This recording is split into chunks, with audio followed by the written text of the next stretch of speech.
نحمدہ ونصلی علی رسول حضور اقدس صلی اللہ علیہ وسلم کی بنات طاہرات اور آپ صلی اللہ علیہ وسلم کی صاحبزادیوں کے تذکرے میں یہ بات آئی تھی کہ آپ کی چاروں بیٹیوں میں سے سب سے چھوٹی اور لاڈلی بیٹی سیدہ فاطمہ رضی اللہ تعالی عنہ ہیں، اور ان کے 3 بیٹے اور 2 بیٹیاں ہوئیں۔ بیٹے حضرت حسن، حضرت حسین اور حضرت محسن رضی اللہ تعالی عنہ۔ حضرت محسن رضی اللہ تعالی عنہ کا بچپن میں انتقال ہو گیا،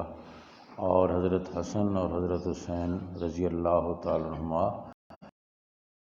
دیر تک دنیا میں رہے، اور 2 بیٹیاں ہوئیں جن کا نام بولو، حضرت زینب اور حضرت ام کلثوم۔ یہی آپ کی بہنوں کے نام بھی ہیں اور بیٹیاں، حضرت زینب اور حضرت ام کلثوم۔ حضرت حسن صلی اللہ علیہ وسلم کو ان کی ولادت کی اطلاع ملی تو یہ خبر پا کر حضور اقدس صلی اللہ علیہ وسلم حضرت علی رضی اللہ تعالیٰ عنہ کے اپنی بیٹی کے گھر تشریف لے گئے، اور اپنے اس پیارے نواسے کو آپ صلی اللہ علیہ وسلم نے اپنی گود میں لیا، اور حسن رضی اللہ تعالیٰ عنہ کے کانوں میں سب سے پہلی آواز جو پڑی وہ حضور صلی اللہ علیہ وسلم کی پڑی، اور حضور اقدس صلی اللہ علیہ وسلم کی بھی یہ آواز، اقدس صلی اللہ علیہ وسلم نے فرمایا کہ 4 آوازیں اللہ کو بڑی پسند ہیں۔ 4 آوازیں، دنیا میں ہزاروں لاکھوں پھیلی ہوئی آوازیں ہیں، ہر ایک اپنی اپنی آواز لگا رہا ہے، لیکن فرمایا ان ہزاروں لاکھوں پھیلی ہوئی آوازوں میں سے 4 آوازیں اللہ کو بڑی پسند ہیں۔ ایک فرمایا مؤذن کی اذان کی آواز اللہ کو بڑی پسند ہے، اور دوسرے نمبر پر حج یا عمرہ کرنے والا جب پراگندہ بال کفن جیسی چادریں لپیٹ کر لبیک اللہم لبیک لبیک لا شریک لک لبیک ان الحمد والنعمت لک والملک لا شریک لک تلبیہ پڑھتے ہوئے چل پڑتا ہے، یہ تلبیے کی آواز اللہ کو بڑی پسند ہے۔ اور تیسرے نمبر پر فرمایا مجاہد کی میدان جہاد میں، کس کی؟ مجاہد کی میدان جہاد میں نعرہ تکبیر کی آواز اللہ کو بڑی پسند ہے۔ اسی تو چاولاں دی دیکھ دیکھ کے نعرے مار دیندے نا، کھیر کی پرات دیکھی ہے نعرہ تکبیر، 12 ربیع الاول کو یہی ہوتا ہے نا، چاولوں کی دیگیں دیکھی اور نعرے مار رہے ہیں۔ چاولوں کی دیکھ دیکھ کر نہیں، کہاں پر؟ میدان جہاد میں نعرہ تکبیر کی آواز اللہ کو بڑی پسند ہے۔ اور چوتھے نمبر پر قرآن کی تلاوت کی آواز اللہ کو بڑی پسند ہے۔ تو یہ اذان مکمل دعوت ہے۔ آپ غور فرمائیں کہ شروع میں، اذان کی شروع میں 4 دفعہ اللہ اکبر کہا جاتا ہے، پھر 2 دفعہ اذان کے آخر میں اللہ اکبر کہا جاتا ہے، گویا 6 دفعہ۔ تو گویا بچے کے کان میں جب یہ اذان کہی جاتی ہے، اس کے دنیا میں قدم رکھتے ہی تو اذان کہتے ہوئے اس کے دل و دماغ میں اللہ کی عظمتوں کا یہ پیغام پہنچاتے ہوئے اسے 6 دفعہ اللہ کی بڑائی سنائی جاتی ہے، اور اسے گویا یہ پیغام دیا جاتا ہے کہ تو دنیا میں آیا ہے، تو نے دنیا میں قدم رکھا ہے، یہاں تو بلند و بالا عمارتیں دیکھے گا، اونچے اونچے پہاڑ دیکھے گا، آسمان کی بلندیاں دیکھے گا، بہت کچھ بڑی بڑی چیزیں دیکھے گا، لیکن یاد رکھو یہ ساری چیزیں چھوٹی ہیں، اللہ سب سے بڑے، اللہ سب سے بڑے ہیں، یہ اس کے دل و دل۔ اور 6 دفعہ تو 6 ہی سمتیں ہوتی ہیں، مشرق ہے، مغرب ہے، شمال ہے، جنوب ہے، اوپر ہے، نیچے ہے، تو جتنی چیزیں مشرق و مغرب میں نظر آئیں گی، یا شمال و جنوب میں نظر آئیں گی، یا اوپر نیچے نظر آئیں گی، وہ سب چھوٹی ہیں، اللہ کی ذات سب سے بڑی۔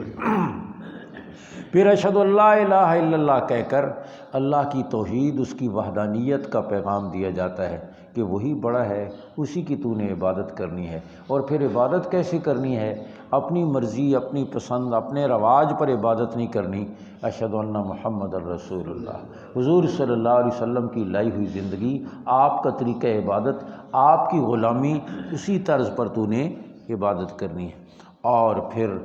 حی علی الصلاح کہہ کر عبادات کی دعوت دی جاتی ہے، حی علی الفلاح کہہ کر آخرت اور آخرت کی کامیابیوں کی خبر دی جاتی ہے، تو گویا توحید بھی ہے، رسالت بھی ہے، احکامات بھی ہیں، آخرت بھی ہے، اذان میں سب کچھ موجود ہے۔ اسی لیے اذان کے بعد کی جو دعا تعلیم دی گئی، اللہم رب ھذہ الدعوۃ التامہ،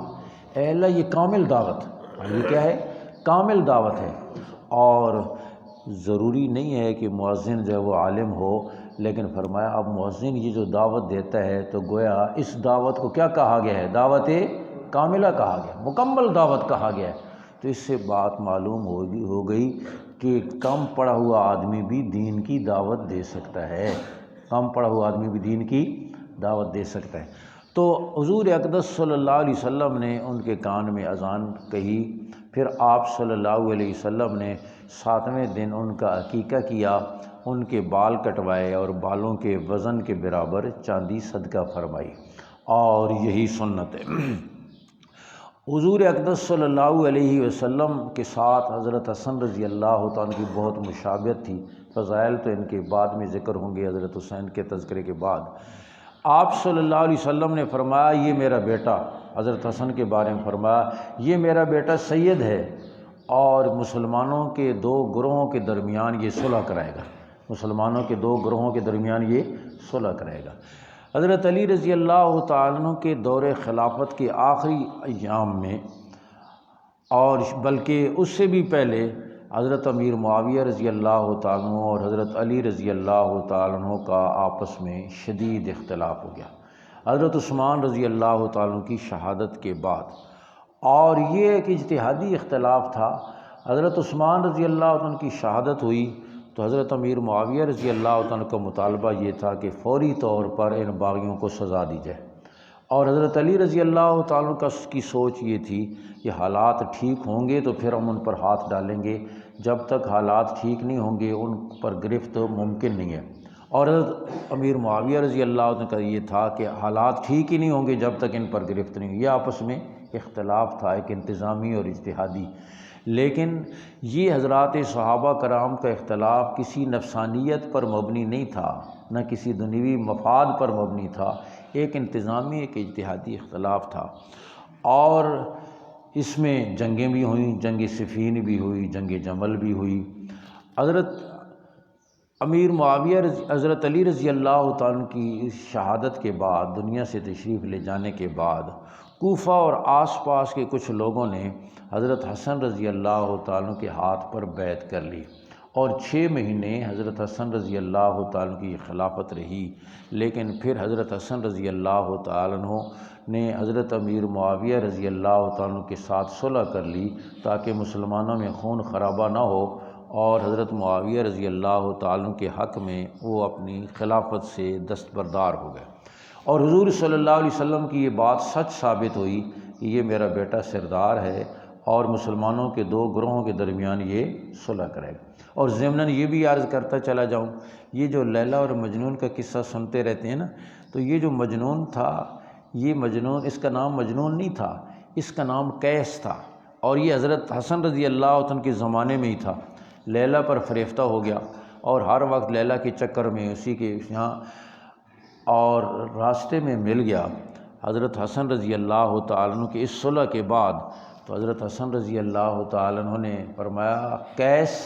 میں نے خلافت کے معاملے میں حضرت امیر معاویہ رضی اللہ تعالیٰ سے صلح کر لی ہے، اور خلافت اپنے سے بہتر شخص کے حوالے کر دی ہے تاکہ مسلمانوں میں خون خرابہ نہ ہو، تو یہ میں نے اچھا کام کیا ہے نا؟ تو کہنے لگا کیا ہوگا اچھا، لیکن میرے خیال میں تو خلافت کی حقدار لیلا سے سب سے زیادہ لیلا ہی تھی، لیلا سے زیادہ خلافت کا حقدار کوئی نہیں تھا۔ یہ سن کر حضرت حسن رضی اللہ عنہ فرمایا انک لمجنون، تو مجنون ہے۔ اس وقت سے اس کا نام مجنون پڑ گیا۔ تو حضرت حسن رضی اللہ تعالیٰ عنہ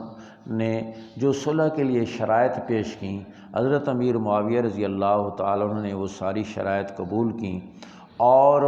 حضرت امیر معاویہ رضی اللہ تعالیٰ عنہ نے حضرت حسن رضی اللہ تعالیٰ عنہ کا وظیفہ مقرر کیا، اور ان کی طبیعت میں حضرت حسن رضی اللہ تعالیٰ عنہ نے خلافت سے دستبردار ہو کر مدینہ منورہ میں ریاضت میں، عبادت میں، دعوت و تبلیغ میں مشغول ہو گئے، لیکن ان کی طبیعت میں سخاوت بہت زیادہ تھی۔ اور جو صحیح سید ہوگا نا صحیح معنوں میں، تو وہ اس کی خوبیوں میں ایک یہ ہے کہ وہ حسین و جمیل ہوگا، دوسرا یہ کہ وہ بہادر ہوگا، تیسرا یہ کہ وہ سخی ہوگا، اگر صحیح معنوں میں وہ سید ہے۔ آج کل تو پہلے بنے نیم جولاہے، پھر بن گئے درزی، آہستہ آہستہ سید بن گئے، یہ ہے رب کی مرضی۔ آج کل تو اپنی مرضی سے سید بن جاتے ہیں نا۔ حضرت سید عطا اللہ شاہ بخاری رحمہ اللہ نے کسی کے بارے میں سنا تو فرمانے لگے، اپنے بارے میں تو مجھے شک ہے کہ میں سید ہوں یا نہیں ہوں، لیکن اس کے بارے میں مجھے کوئی شک نہیں ہے، اس لیے کہ یہ میرے سامنے سید بنا ہے،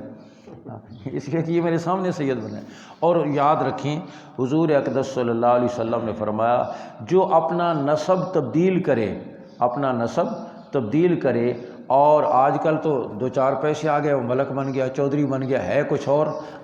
لیکن اپنے آپ کو، تو حضور صلی اللہ علیہ وسلم فرمایا، جو اپنا نسب تبدیل کرے، اپنے باپ کے علاوہ کسی اور کی طرف اپنے آپ کو منسوب کرے، وہ اپنا ٹھکانہ جہنم میں سمجھ لے۔ تو یہ بہت بڑا گناہ ہے، اپنے خاندان کو غلط ظاہر کرنا، اپنے نسب کو غلط ظاہر کرنا۔ تو میں عرض کر رہا ہوں کہ حضور اقدس صلی اللہ علیہ وسلم کے یہ نواسے حضرت حسن رضی اللہ تعالیٰ عنہ، یہ ظاہر ہے آپ کے نواسے ہیں، اور ان کی طبیعت میں بہت زیادہ سخاوت تھی۔ حضرت امیر معاویہ رضی اللہ تعالیٰ عنہ جو وظیفہ مقرر کیا تھا، وہ سارے کا سارا صدقہ کر دیتے، سارے کا سارا خرچ کر دیتے، یہاں تک کہ ایک دفعہ اپنے پاؤں میں پہننے والے موزے بھی صدقہ کر دیا۔ حضرت امیر معاویہ رضی اللہ عنہ کو پتہ چلا کہ وہ سارا ہی انہوں نے خرچ کر دیا اور خود تنگی میں زندگی گزار رہے ہیں، تو حضرت امیر معاویہ رضی اللہ تعالیٰ عنہ نے لکھا کہ لا خیر فی الاسراف، لا خیر فی الاسراف، اسراف اور زیادہ خرچ کرنے میں کوئی خیر نہیں ہے، لا خیر فی الاسراف۔ حضرت حسن رضی اللہ تعالیٰ عنہ نے اسی جملے کو الٹ دیا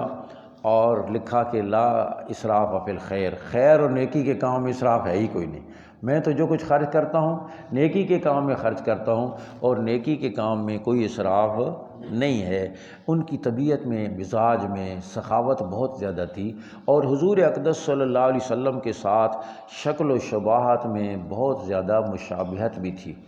اور پھر حضرت حسن رضی اللہ تعالیٰ عنہ کا انتقال 50 ہجری میں یا 51 ہجری میں ہوا، یعنی ہجرت کے تیسرے سال یعنی غزوہ بدر 2 ہجری میں ہوا، اور غزوہ بدر کے بعد حضرت علی رضی اللہ عنہ کے نکاح ہوا، اور یہی سب سے بڑے بیٹے ہیں، تو 3 ہجری میں حضرت حسن رضی اللہ عنہ کی ولادت ہوئی، اور 50 یا 51 ہجری میں حضرت حسن رضی اللہ تعالیٰ عنہ کو زہر دیا گیا، اور حضرت حسن رضی اللہ تعالیٰ عنہ کی گویا ان کی بھی شہادت ہوئی۔ یہ حضور اقدس صلی اللہ علیہ وسلم کے نواسوں میں سب سے بڑے نواسے تھے۔ اور پھر ان سے چھوٹے حضرت حسین رضی اللہ تعالیٰ عنہ، ان کے حالات آئیں گے، اور پھر ان دونوں کے فضائل، حضرت حسن اور حضرت حسین رضی اللہ تعالیٰ عنہ کے فضائل اکٹھے ذکر کیے جائیں گے۔ الحمدللہ رب العالمین والعاقبۃ